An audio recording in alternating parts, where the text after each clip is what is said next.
Spoštovani, lepo pozdravljeni v podkastu. Jaz sem filmski kritik Igor Harb in danes smo povabili pred mikrofon človeka, ki ga ni posebej treba predstavljati. Jure Godler je voditelj kviza Milijonar in satirične oddaje Ta teden z Juretom Godlerjem na Planet TV. Je komik, soavtor 2 odmevnih podkastov, Opazovalnice in Gospodov, pisatelj napetih vohunskih romanov in skladatelj. V geekovskih krogih je pa tudi znan kot eden največjih trekijev, kot se imenujemo oboževalci zvezdnih stez, in je v mladih letih celo napisal predlog scenarija za epizodo serije. Pozdravljeni, gospod Godler. Hello, dobro jutro, živijo. Oziroma, dober dan. Pri podcastih je zmer tako, kadarkoli se snemajo in sem zmer zmeden, kaj ne rečem, dobro jutro, dober dan, ker v oddaji je vedno dober večer. Pri podcastih pa je lahko pa karkoli. Tako da bom rekel, živijo in hvala za vabilo.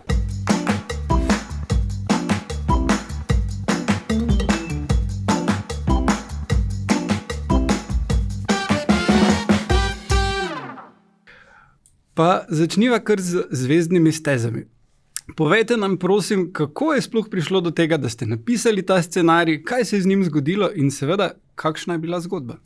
Jaz, ko sem bil otrok, pa tam nekje pred koncem osnovne šole, sem gledal Star Trek in ne vem, kje sem takrat so bile zgodnje faze interneta, se mi zdi. In sem prebral, da imajo, in to je bila ena redkih, če ne edina serija takrat, ki je sprejemala, ko se reče temu spec script za serije. Imeli so odprt, ker takrat je vse laufalo, 2 serije sta laufale naenkrat Star Trek in očitno mi je tam manjkalo idej pa tega. Ne?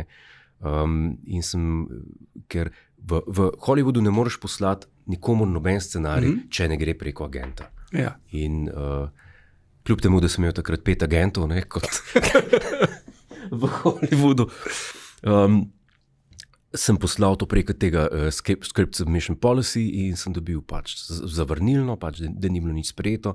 Dobil sem pa šanso še pičati 2 ideje. Kdo je imel nek potencialen dobro idejo, ki ni bila sprejeta, pa je dobil potem še to šanso. Ker sem bil res obseden s Star Trekom. Koliko pa ste bili stari? Ja, pa ne veliko. Koliko sem pa bil takrat star? Ja, to je bilo konec osnovne šole. 15. Ali tam nekje, no. No in to je bila ta zgodba. Seveda ni bilo nič tega potem. Ne. Ja. Kaj je bil zaplet? Zaplet se pa to je bil za Next Generation najbrž? Ne. To je bil takrat že za Enterprise. Aha. Ja, vem, da je bil Archer šel na en planet, kjer se je nekdo poigral na ta način, da mi je uprizoril, podobno kot v seriji Frame of Mind, The Next Generation, kjer je bil Riker v gledališki igri. Aha. Na podoben način, ampak to se je pa dogajalo na enem drugem planetu in je potem, držal sem se tistih navodil, ki so bila, ker je bila prav ena navodila, so bila za nadobudne pisatelje spec scriptov, kako pisati scenarij. V bistvu je bila tako distilirana ideja od Gina Roddenberryja, kako iti, da jih zanimajo samo character-driven stories.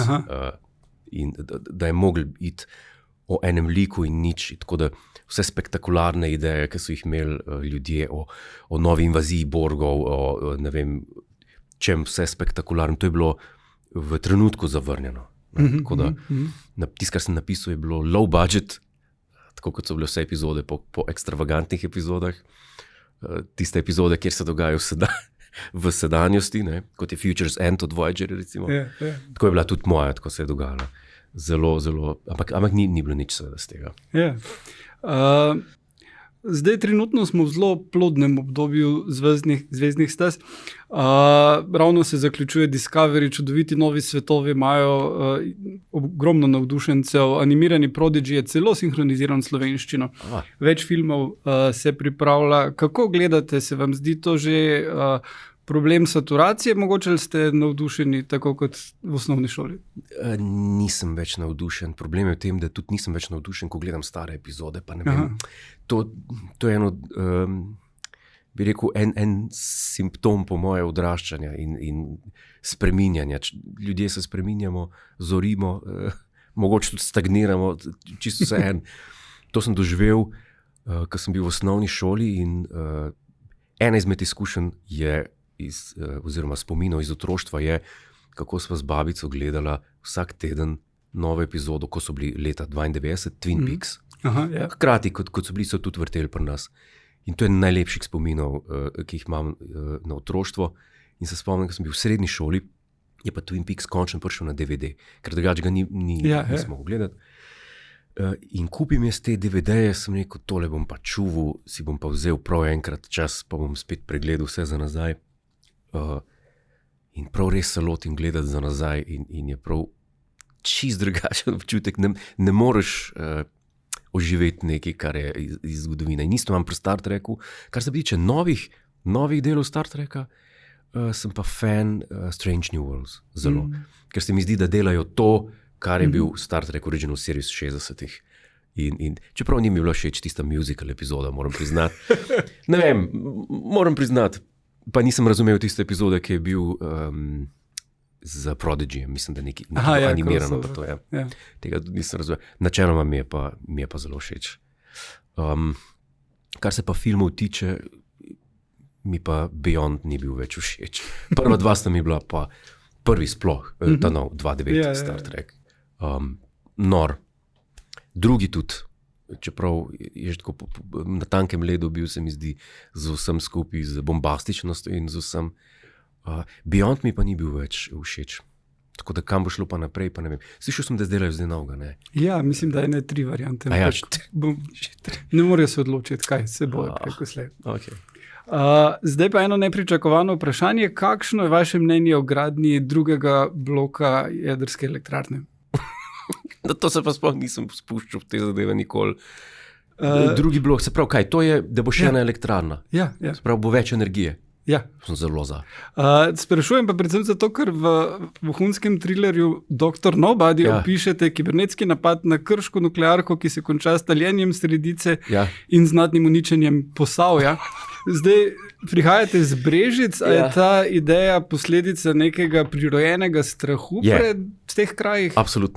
Absolutno, ker se spomnim, ko sem bil otrok, vedno, ko smo se mimo elektrarne v Krškem peljali, vedno sem se bal, to lahko eksplodira. Pa včasih je ta para ven kadila, nekaj, ki se hladi. In sem rekel, joj, to je nekaj narobe. In vedno je bil ta strah, ko sem že imel kot otrok. In potem sem v 3. delu tega romana, ki pišem v Spencerju in Novaku, v teh vohunih, sem pa rekel, zdaj moram pa to končno izživeti. Ta strah, ki je zdaj več ne. In to je bilo prvič, da sem pri teh romanih rabil pa strokovno pomoč in sem kontaktiral dr. Luko Snoja, nuklearnega fizika, da mi pomaga pri tem romanu. Ne. Sem rekel, kaj imam, sem mu mail poslal, da imam problem, da pišem roman, v katerem je teroristični napad na nuklearno elektrarno, če mi lahko pomaga. Pa mi je samo nazaj napisal, najdi si lažjo tarčo poba. Ampak po sva se vseeno skonektala, pa sva se dobila, pa mi je pomagal pri teh zadevah. In je mal je problem pisati o teh stvareh, ker ne moreš reči, da delaš vedno moraš delati za širšo publiko, ta širša publika bo pa vedno vsebovala polovico ljudi, ali pa manj, ki se na to tematiko zelo spoznajo, ki recimo delajo na tem področju, preostanek bo pa ljudi, ki pa vejo o tem to, kaj jaz, se pravi, manj ka nič. In pa moraš nekako zaobjeti vse skupaj, da ne bo tist, ki se spozna na to, rekel, to pa ni tako, ali pa da pa ne bo v njim slučajno preč dolgočasno. Tako da sem našel eno srednjo pot, ki je mal na meji s fantastiko in tako naprej in tako dalje. Izvira pa iz strahu, tako ja. Ja. Mi je bilo zelo zanimivo in nenavadno to brati, ker je pač jasno, da pač se dogaja nekaj groznega, ampak še vedno se vsi te kontrolorji pogovarjajo o tem, kdo bo izpadel iz Big Brotherja. Kar se mi zdi, da je zelo pristno. Ja, Big Brother je tisto, kar res zanima ljudi in to tudi jedrske fizike in kontrolorje v nuklearki. Predstavljam si, da je tako tudi v neki strokovni ustanovi, da ko pridejo, da ni samo tisti. Zmer je 5 minut pauze, pa so sendviči, pa je kava, kaj je zgledal včeraj tiste, tiste je pa. Pomaj, tako si predstavljam.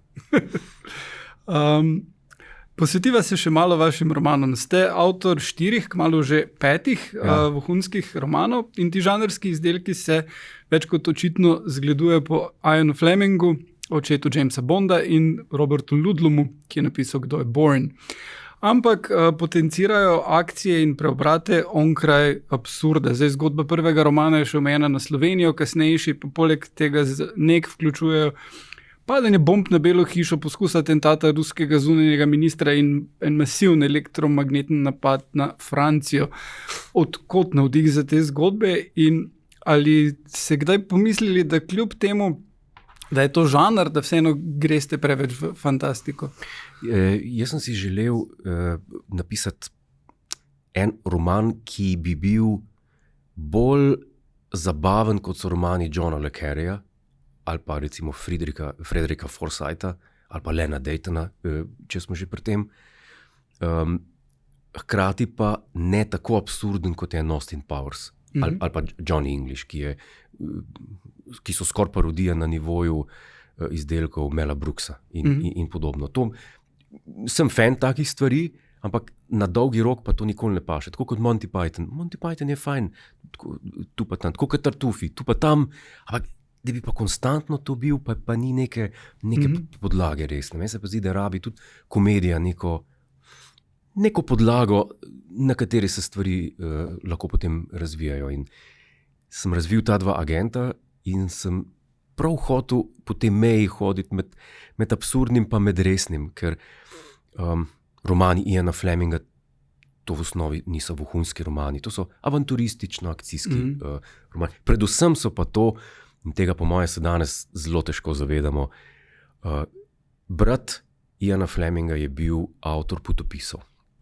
Peter Fleming, in je bil takrat veliko bolj bran kot Ian. In Ian Fleming, Bondovi romani, sploh če beremo You Only Live Twice, to so potopisi bili, to je bil svet po vojni. Ljudje niso mogli nikamor iti potovati in knjige so bile takrat glavna stvar. In You Only Live Twice, za primer, 3/4 knjige je potopis po japonski. Zadnji del je pa malo James Bond, sreča Blofelda. Ampak to je potopis, to je eskapistična literatura. In jaz sem mal idealist in hočem to mal bi rekel, kljub temu, da smo 2024, pa da gremo lahko zdaj na letalo, pa bomo čez 12 ur v Los Angelesu, še vedno sem mal idealist v tem smislu, da bo pa vse nekdo bral to, da ga bo odpeljal na en drug del sveta. Tako da ja, to je bil moj cilj, narediti nekaj pol resnično, pol zabavno. Sem pa pol po moje zelo hitro zdrknil v zelo resno, oziroma mestoma zdrsnem zelo resno.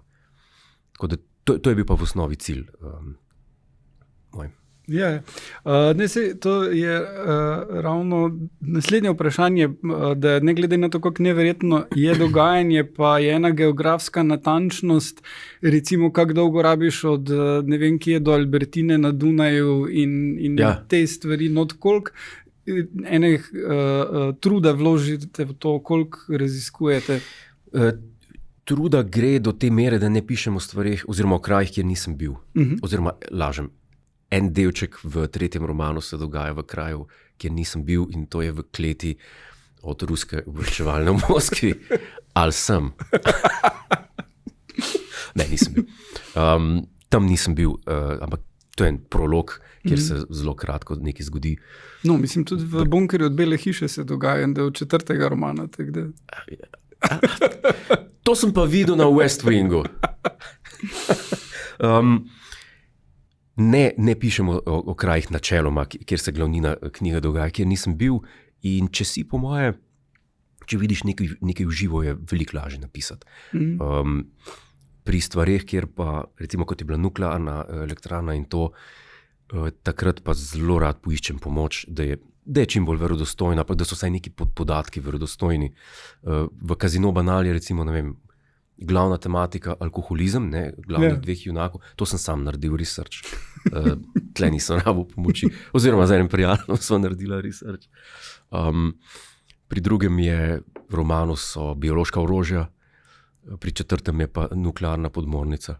To pa moram reči, brez da preveč spoilam, pri 4. romanu naš človek v kafani, ki sem ga končal, je prišel v je prišel ven film Mission Impossible, ta zadnji, se pravi Dead Reckoning, ali kako je bil slovenski prevod, sem čisto pozabil. Prvi del. Tako, prvi del. In ko je bil roman pri lektorci in urednici, ena izmed tematik v romanu Naš človek v kafani je nevidna podmornica. Sprav podmornica, ki je neopazna za radarje, za satelite, bla, bla. In se začne Mission Impossible film in je nevidna podmornica. In si mislim, ojoj, to pa ni dobro. Ampak tam to ni glavnina filma, tam je to postranska, pa tudi moja ideja je drugačna. Ampak take stvari se potem dogajajo, ker itak pri teh zadevah po moje črpaš iz istega bazena. Tako, to so vse permutacije idej, ki so bile v milijonih filmov. Ja. Zanimiv lik v vaši drami, pa v prvem romanu je predsednik Slovenije, ki je osredotočen zgolj na lastno podobo in fitness in potem ob dejanskem stresu doživi živčni zlom. Lahko izdate, kdo je bil navdih za ta lik? Nimam pojma. Od kje mi je ta prišla ideja o tem vase zagledanem predsedniku? Ne. Pa enkrat se mi je tik pred tem rekel, ja, se to je pa ta, ne, pa ni. Vsaka podobnost s komorkoli živečim ali mrtvim je zgolj naključna. Ja, to je en lik, ki sem ga najprej napisal v drami Predsednikova norost. Mi je bil tako všeč, da se pojavi še v Casino Banal, v ta prvem filmu. To sem bil presenečen, ko sem gledal dramo od Alana Bennetta, Norost Georgea III. Oziroma Jurija III. Noro se mi je zdelo, to je drama iz začetka 90-ih, ki je napisana relativno v klasičnem slogu, šekspirijanskem skoraj, če ne, in opisuje življenje Georgea III. In njegovo umsko motnjo. Ne? In sem si mislil, kako bi pa to izgledalo, če bi imeli danes recimo predsednika republike, ki bi bil tudi nor v Sloveniji. Ne? Druge po svetu jih že imajo, ampak tam imajo druge zakone. Pri nas recimo ne piše, kaj se zgodi, če bi bil recimo predsednik republike nezmožen upravljati dolžnosti.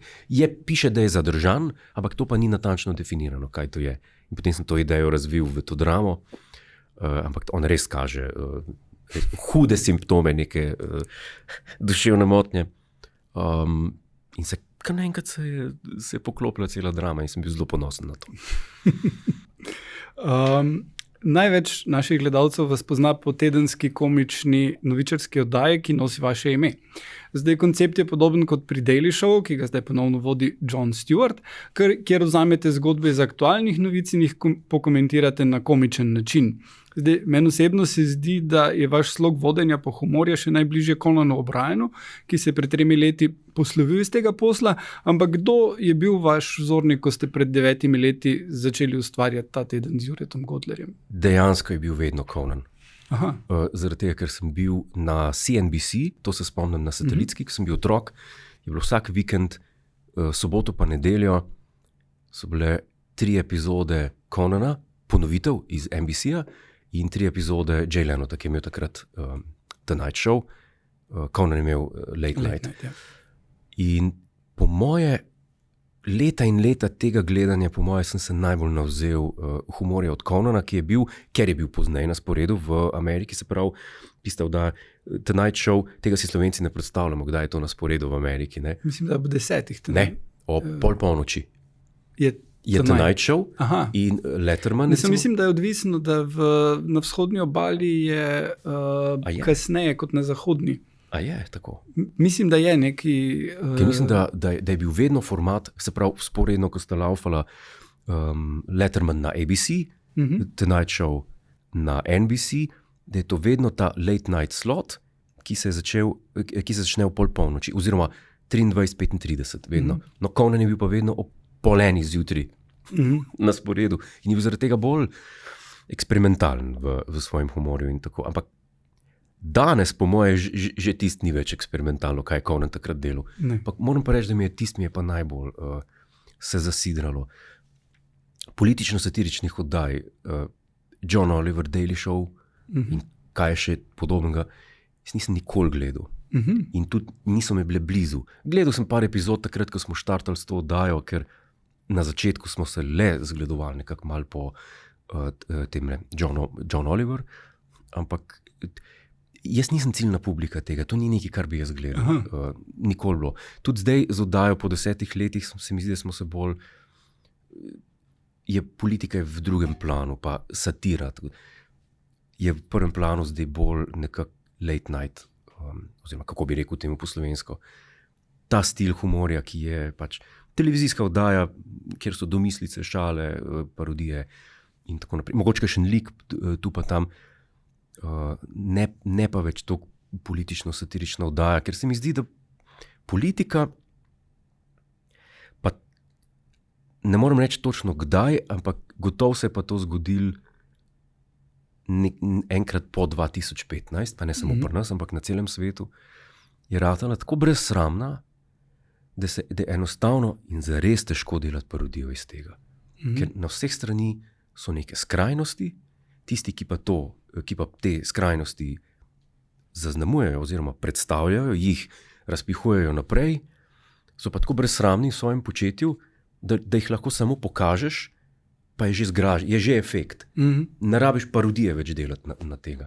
Ker smo mi štartali s to oddajo, se spomnim, mi smo tam sedeli pred tablo, pa smo študirali, kako analogijo iz tega narediti, kako vedno je bila neka, ne vem, se mi zdi, bi rekel, dostojanstvenost zraven, ker če je neka igra pa to, je lažje iz tega delati parodijo. Oziroma neko zgodbo. Če pa nekdo nekaj naredi, pa je posnetek, kako to naredi, potem pa reče v izjavi za javnost, jaz tega nisem naredil. To je pa težko še kaj narediti iz tega. In v tej točki smo zdaj, pa ne samo mi, cel svet. Ne, to je tako. Še v Angliji je tako ratalo, ker se mi zdi, da je bilo najdlje je bilo dostojanstveno, ne nek nič. Tudi tam ni več primerno za to delati. In zato se temu zdaj vedno bolj izogibamo in imamo teme, ki se ne dotikajo politike. Tako tudi meni ljubše. V zadnjega pol leta je prišlo do večjih sprememb v uredništvu informativnega programa Planet TV. Bili so tudi nekateri odmevni odhodi, denimo Denis Malečič konec lanskega leta. Zdaj, vaša oddaja je satirična in ne sodi v informativni program, ampak vaša satira vseeno temelji na prispevkih informativnega programa Planet TV. Ali ste v teh uredniških sprememb dalje kaj bolj omejeni, denimo z razpoložljivimi prispevki, ki so na voljo? Ne. Nismo. Škoda se mi zdi samo, da je v Sloveniji ne vem, ali nimamo tega zakona, ne vem kaj, da se ne sme uporabljati kot citati. Oziroma, mislim, da se lahko uporabljajo iz drugih televizijskih hiš in tega za namene citiranja, ampak mislim, da mora biti informativni program, ker mi smo razvedrilni program. Tako da to je edini problem, da ne moramo uporabiti nekaj drugega, kar se zgodi, da mora biti iz naše hiše, kar sledi. Da bi pa kaj, da bi rekel pa omejen, to pa ne. Ker se pravi, načeloma se izogibamo nekih političnih tem in imamo ostale teme, s katerih se laže pošaliti, no, kot pa iz političnih. Ok. Zdaj, satiro ste se začeli ukvarjati kot član ekipe Radia Ga-Ga pod okriljem velikega Saše Hribarja. In takrat je bil med vašimi sodelavci tudi nekdanji predsednik vlade in aktualni minister za obrambo Marjan Šarec. Serpentinš, ja. S katerim sta pač večkrat tudi imela kakšne skupne skeče in to. In v nekem intervjuju ste komentirali, da vas njegov prestop v politiko ni presenetil. Mene pa zanima, ali to vaše vajno poznanstvo vpliva kaj na satiro. A se držite nazaj ali mogoče celo obratno, ko ga poznate? Obratno, če že, ker če si koga lahko privoščiš, je to prijatelj oziroma nekdanji sodelavec. Ja, ni me presenetil to, ker Marjan je imel te inklinacije, recimo temu politične.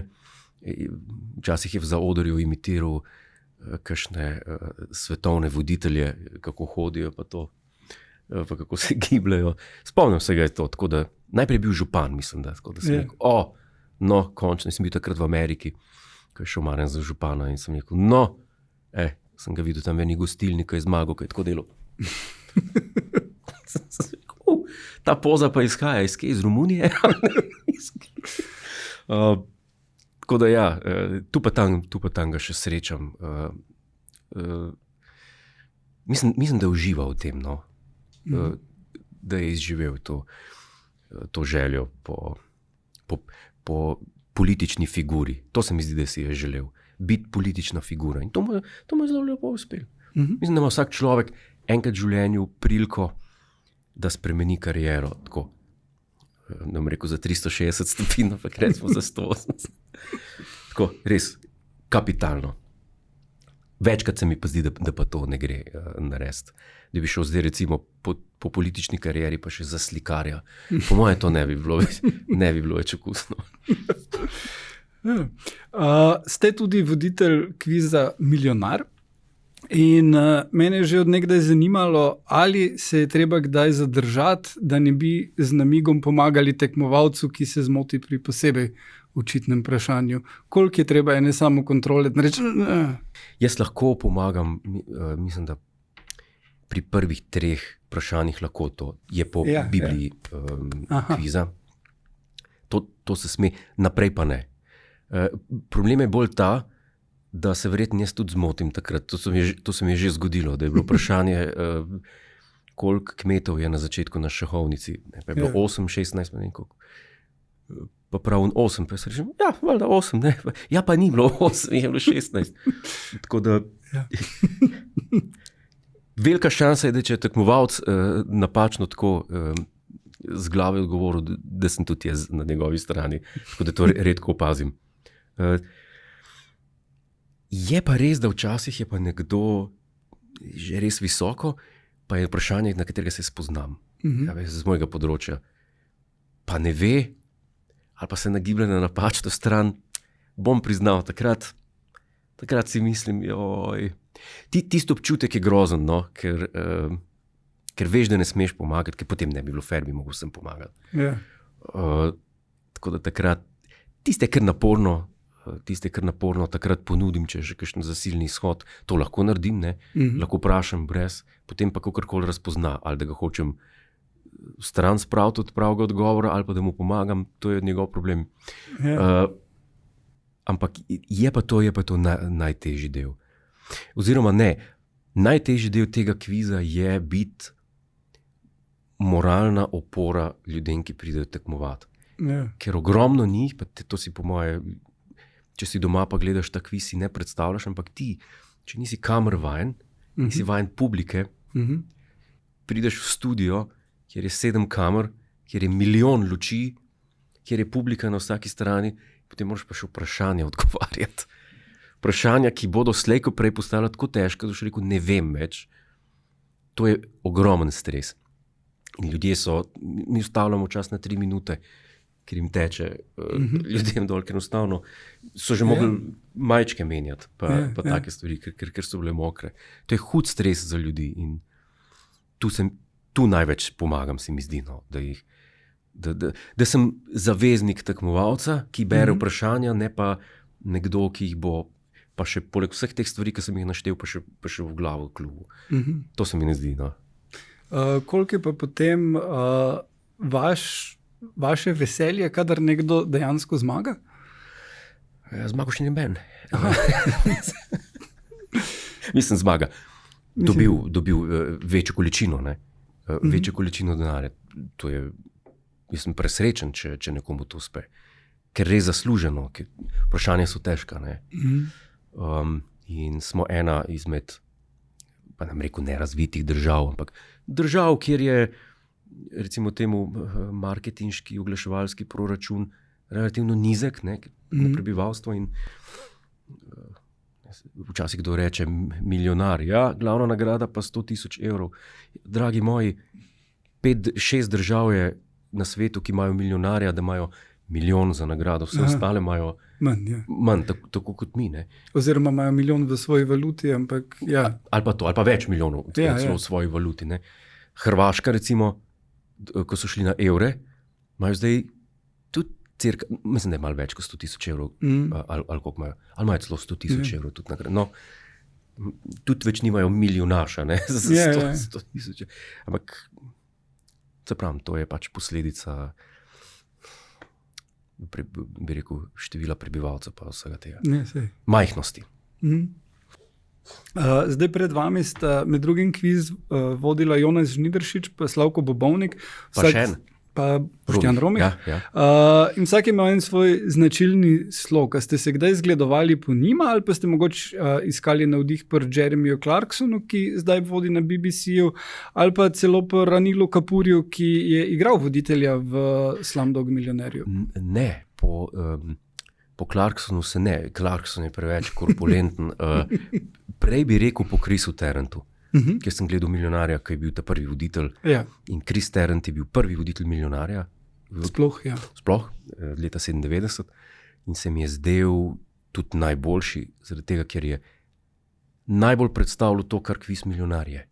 Je bil vedno pajdaš s tekmovalkami in vedno si čutil, da je na njihovi strani, pa da jih za roko drži na poti do tega denarja. Po njemu bi rekel, da sem se zgledoval. Pa zelo všeč mi je bil tudi nemški voditelj, ne znam se še zdaj vodi, Günther Jauch. On se mi je zdel tudi dober, da je tudi razumel zelo dobro to vlogo. Po ostalih jih pa nisem to gledal spet, no, da bi se po kom drugem zgledoval tukaj. Ker to je vloga voditelja pri Milijonarju, da je zavetnik tekmovalcev. Torej vsekakor ne po Revnem milijonarju, kjer mislim, da ga da pretepst tekmovalcev. Iskreno nisem gledal tega filma. Ne.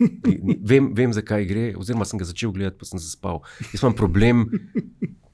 problem, če ne grem v kino gledati film, 100% zaspim. Ali pa serijo.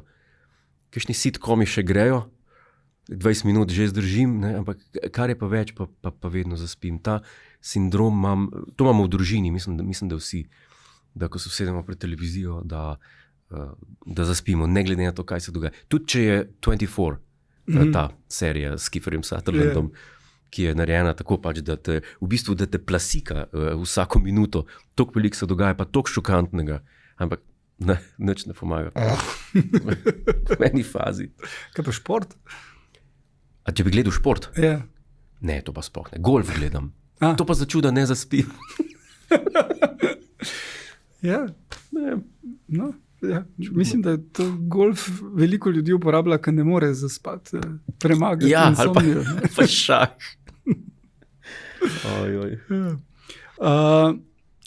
Po izobrazbi ste skladatelj, študirali ste na Mozarteum v Salzburgu in v kultnem podcastu Opazovalnica, ki ga ustvarjate skupaj z Anžetom Tomičem, večkrat kaj odigrate.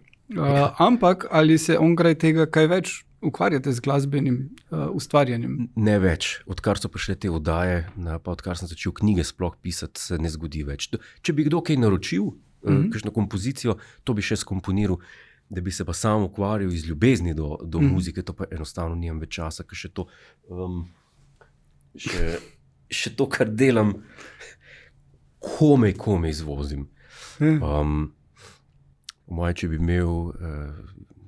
imel otroke, če bi imel ženo, po moje, me ne bi mogli prenašati na račun tega, da sem skozi za mizo. Ali pa v studiu. Tako da mi je žal po eni strani, ampak človeka v življenju odpele včasih to smer, včasih tisto smer in včasih treba določene stvari za seboj pustiti. In glasbo, recimo, da sem jaz pustil za seboj na nek način. V tem podcastu karkoli zaigram iz heca, ker igram na synthesizer za 30 evrov in je tako, no, karkoli drugega kot za hec, tisti je ni za. No, pa v seriji V dvoje ste igrali harmoniko. To se pa spomnim. Nikoli nisem harmonike igral, ampak ker je mislim, da so celo nasneli. Nisem nasnel. V glavnem, to je stvar, ki jo, če dela na podoben način kot na klavir, se potrudiš, pa gre.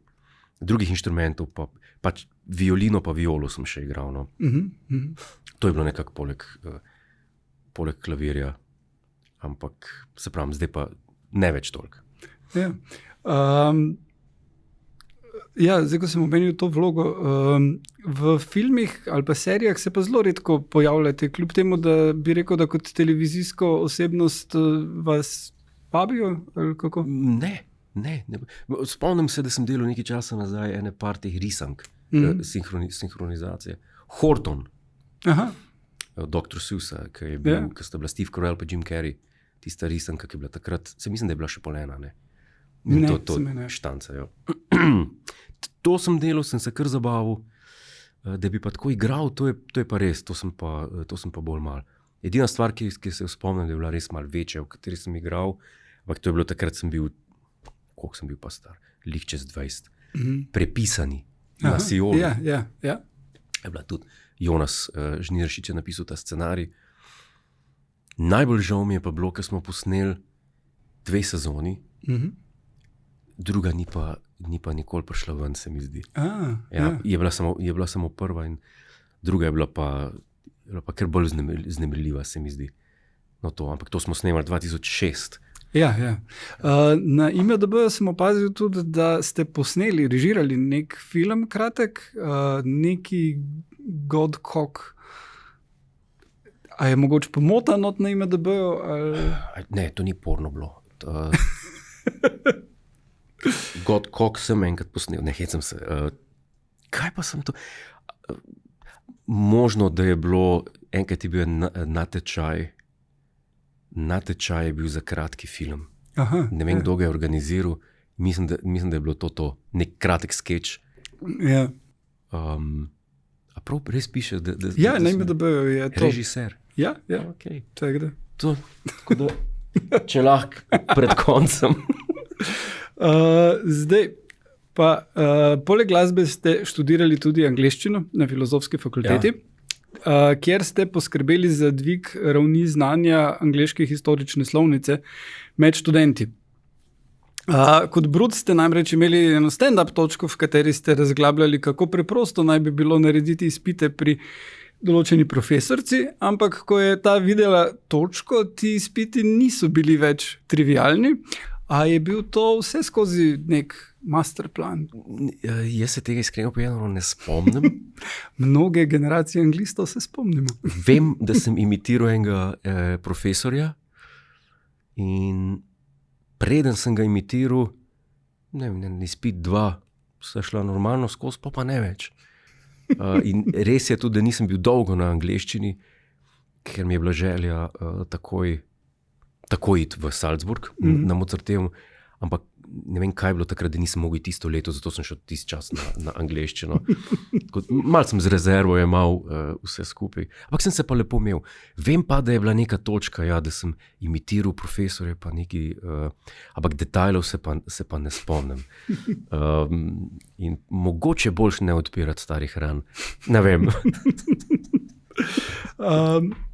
Torej, Jure, hvala za obisk. Zdaj, glede na to, da se bliža poletje, bi našim gledalcem in poslušalcem predlagali še nekaj takih bolj lahkotnih knjig za plažno branje, poleg svojih romanov, seveda. Bom rekel tako kot Picard v epizodi iz 3. sezone The Next Generation, Captain's Holiday, ker Riker vzame, ker gre na Rajsa planet, vzame Riker Picardove knjige. Kaj boš pa to vzel s seboj? Ulysses? Ja, to je malo lahkotnega branja za na plažo. In jaz bi isto priporočil. Ulyssesa bi priporočil, ker se mi zdi najbolj duhovitih romanov, to iskreno govorim, vseh časov. In ta aura te grozljivosti, te kompliciranosti res hitro zgine, ko človek to začne brati. Je pa res, da če si prej prebere makar na Wikipediji pregled dogajanja, ker Joyce kot eksperimentalen pisatelj piše na način, iz katerega včasih ni v momentu transparentno, o čem piše. Se pravi, izluščiti zgodbo. Če človek to ve, kaj se dogaja približno v katerem poglavju, ker je konštruirana knjiga po Odisejadi, seveda, če ve, kaj se dogaja, lahko toliko bolj uživa v tem, kar on počne. Ker če ne ve, kaj se dogaja in ni vajen Joycea, je potem lahko človek res hitro zgubljen, pa reče, pa kaj s to berem, zakaj se to sploh gre. Če pa ti veš, da je to življenje, da je to dan v življenju Leopolda Bluma, njegove žene Molly in tega pajdaša, učitelja Stevena Dedalusa, ki ga spozna in s katerim preživi preostanek dneva, da ti je pa kar naenkrat jasno, kaj se dogaja. Tam gre na časopis, potem gre na pogreb, potem gre v knjižnico, potem v porodnišnico, gre v rdečo četrt in na koncu pride domov in je tisti znamenit monolog Molly v posli, ki se mož vrže. Če to ni plažno branje, jaz ne vem, kaj je. Prav, ulik se stari. Ja. Hvala še enkrat, gospod Godler. Z veseljem, Z vami hvala. sem bil Igor Harb. Nasvidenje.